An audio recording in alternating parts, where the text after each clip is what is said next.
Dear Senior Minister Lee Hsien Loong 先生, we're thankful you can be here. I'm from China. My name is Wang Xuan. I'm from a small village of China, only 4 million people. And I have a question, which is I asked my classmates also, which is Kazakhstan can be the next Singapore or not? Because I have think for many times that you have so many similarities. For example, just as you mentioned that the voluntary independence from another nation. Second, that Singapore is connected to big oceans, and Kazakhstan is collecting 2 continents, which build 2 markets together. And secondly, third is that you all have a very multilingual people. In Kazakhstan, I saw my classmates speak Russian, English, and Kazakh. Just like in Singapore, you speak Malay, Chinese, and English. And also, in Kazakhstan and Singapore, you also are going in a road which to AI and also as a financial center together. So, in my opinion, I think you have so many similarities. So, how do you think that Kazakhstan in the next 20 years or 10 years will become next Singapore or Central Asia, even in the star of post-Soviet Union countries? Thank you very much. Hi. Thank you for a very difficult question. There are great similarities between Singapore, important similarities between Singapore and Kazakhstan. You've listed some of them. We are multiracial. We connect 2 oceans. You connect 2 continents on land. You're focusing on human resources. You're focusing on AI, technology, upgrading your manufacturing, going into financial services, as Singapore has tried to do, and I think many other countries have tried to do. But there's also a very big difference in being a small country, Singapore, with no natural resources, wondering tomorrow, do we have a future? And a state which is the 9th largest landlocked country in the world, blessed with enormous natural resources and all kinds of minerals and energy. And living now, facing the situation in a different era, in a different geostrategic external environment. So I think some of the principles which Singapore has applied and sought to guide ourselves as we made decisions on the way forward, I think these will apply to Kazakhstan or to many other countries. Human resources, making sure you have a good government, making sure you make sensible economic choices and structure your economy well, make sure that growth is inclusive, make sure that people feel that they have a stake in this, and we'll work together to transform the country and take it forward. And the countries which succeed in doing that will be the spectacular winners day after tomorrow.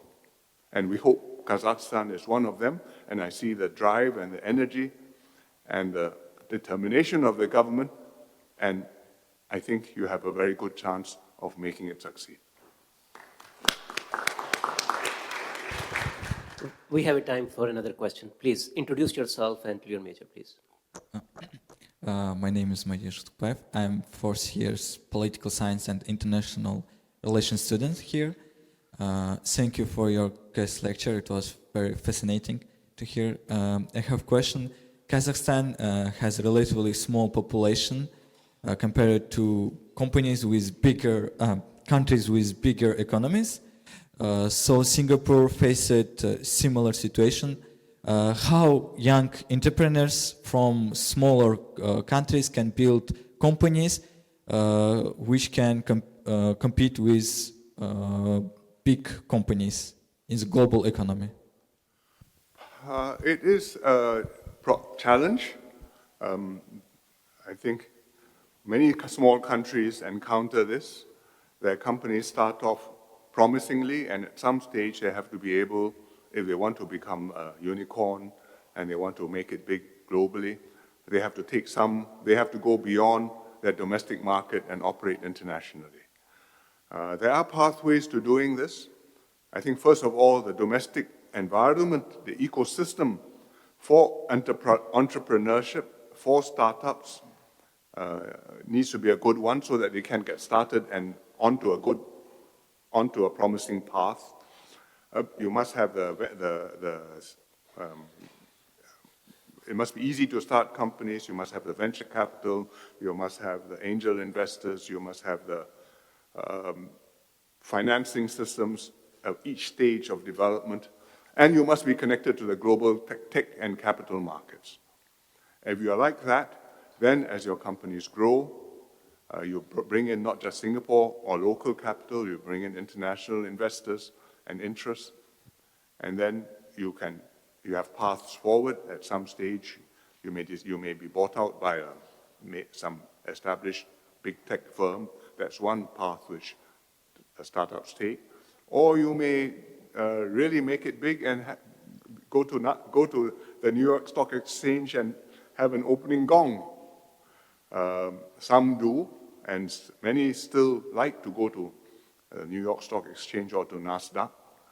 And it is so for countries, for companies from many small countries which are vibrant in their startup scene. The Israelis are like that, for example.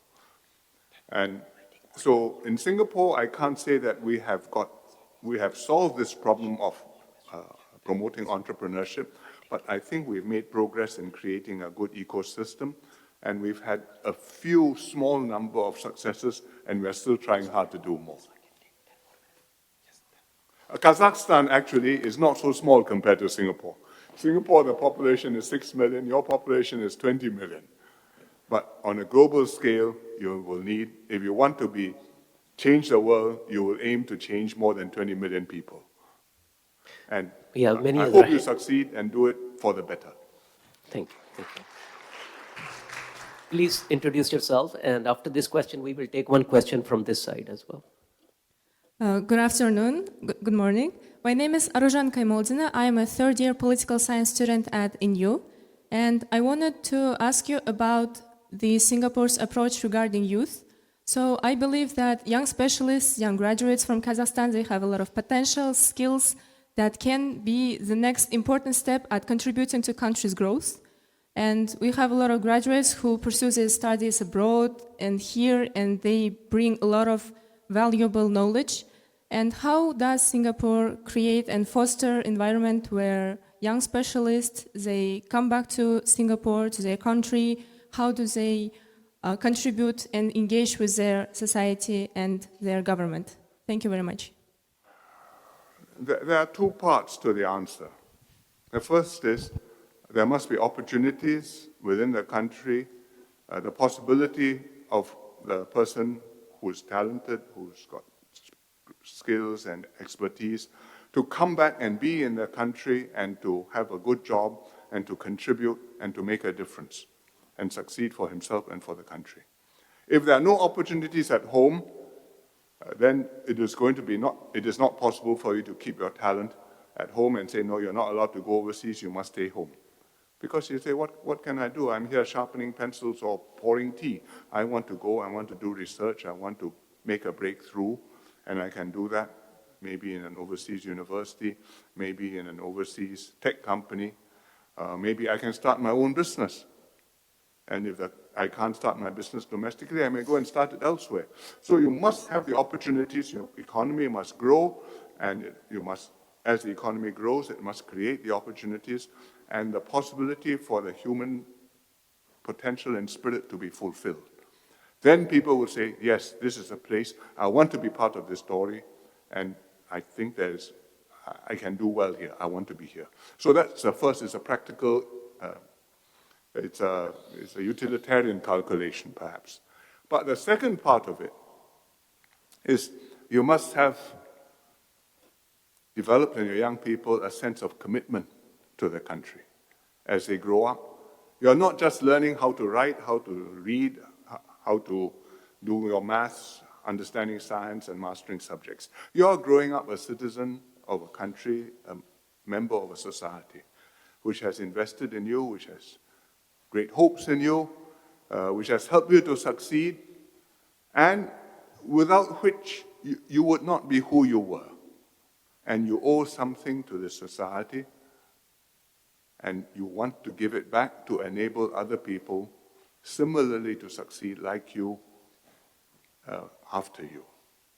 And if we can have that sense of a certain pride and loyalty and commitment to it, then there's a basis to say, yes, I can succeed anywhere in the world. I may spend time overseas. I may work in Silicon Valley. I may go to an Ivy League university. I may be in the international circuit for 5, 7, 10 years. It's part of exposure. It's part of the international network of Singapore. But my roots are at home. My family members, my family ties are at home. My heart is there. One day I will come back there. And then I think we have a good balance, and you have a home which is able to sustain itself, and in the next generation you can still be like this and better. Thank you very much. I think we need to move on this side. I think there are many hands. I think we can squeeze 1 or 2 more questions. I think some gentleman on the back, please. Introduce yourself. Senior Minister Lee, my name is Yerbol Tuligenov. I'm a graduate of Graduate School of Business of Nazarbayev University. Also, I'm a chairman of a new alumni union. And also, I'm a part of a working group implementing block budgeting reform in Kazakhstan, inspired partly by Singapore's experience. Last year, I visited Singapore with a government delegation organized thanks to Singapore Cooperation Enterprise. We studied at the Lee Kuan Yew School of Public Policy and met Mr. Lee Hsien Loong, Ms. Tan Chi-ying, and other senior officials. My key takeaway was that Singapore's model works not only because of good policies, but because of capable people, discipline, and trust within the government. But Kazakhstan is much larger and more decentralized, with 20 regions and thousands of cities and villages, so building the same level of alignment is challenging. My question is, how can a large country institutionalize these qualities across government so that good governance does not depend on exceptional individual leaders? And where would you start? With people, institutions, or trust? Thank you. I think you need to build all three at the same time. People, institutions, and trust. It's perhaps easier to do in a small country. You have one generation in a special situation, back to the wall, with good leaders. They say, let's do it. And they did it. But it's not just one person. You need a team. You need to inspire the population. And then from the population, you can induct capable, promising people, bring them into the leadership team, and collectively make good things happen. One of the things which Kazakhstan is doing, which I understand was somewhat inspired by what Singapore did, was to send some of your most talented students overseas to study in the best universities in the world, by the thousand. You had a name for the program. Which means future. The future. And we still do that. Every year we send a couple of hundred students on government, the government sends them, pays for the education, they come back, they serve in the government for a period. And it's meritocratic, we choose the best students, not just your academic results, but also whether you care about the country, whether you care about others, whether you want to contribute and can make a difference to the team. And they come back, and therefore gradually we've built up a civil service where the quality, we try very hard to make it equal to the quality in the private sector. And with that team, you can work to make good policies happen. Without a team, you may have good ministers, but it's very difficult to translate visions, ideas into actual policies which are workable, and then to make the policies implementable. So what sustains it? Partly is a social ethos that in Singapore, the right way to do things is find the best person for the job and put him in the most responsible job. And that's something which is accepted as the way things are done in society.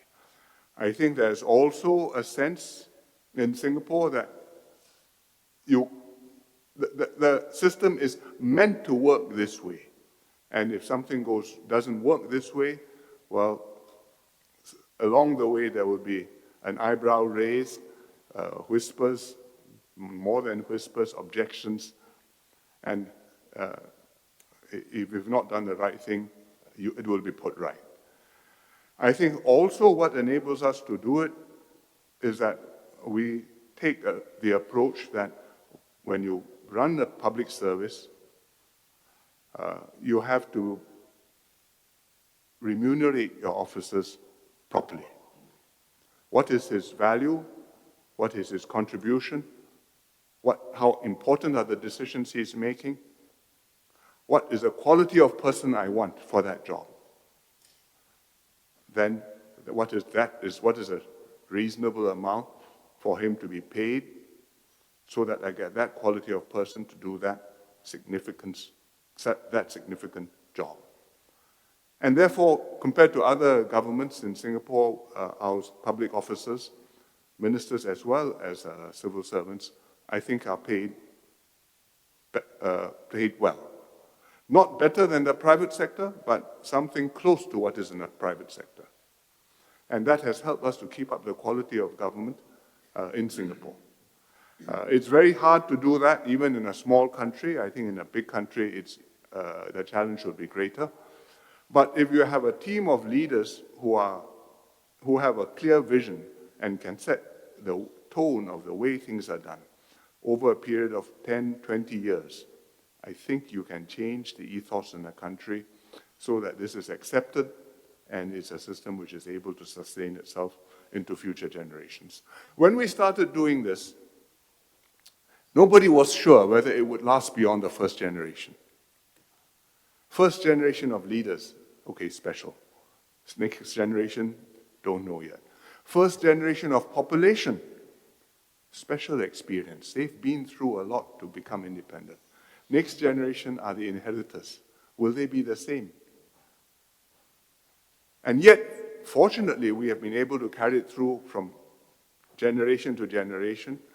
I was the third Prime Minister. We are now in the fourth Prime Minister of Singapore. And so far, we have been able to keep it working. But I would say it is a continuing effort, and there's never a time when you can say, let us relax, it will run by itself, autopilot is fine. You look at very big and well-established countries, and you can see sometimes autopilots have gone wrong.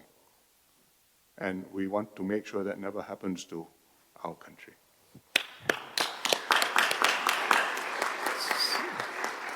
So now we are running short of time. So thank you very much for all our students for asking this very inspiring question.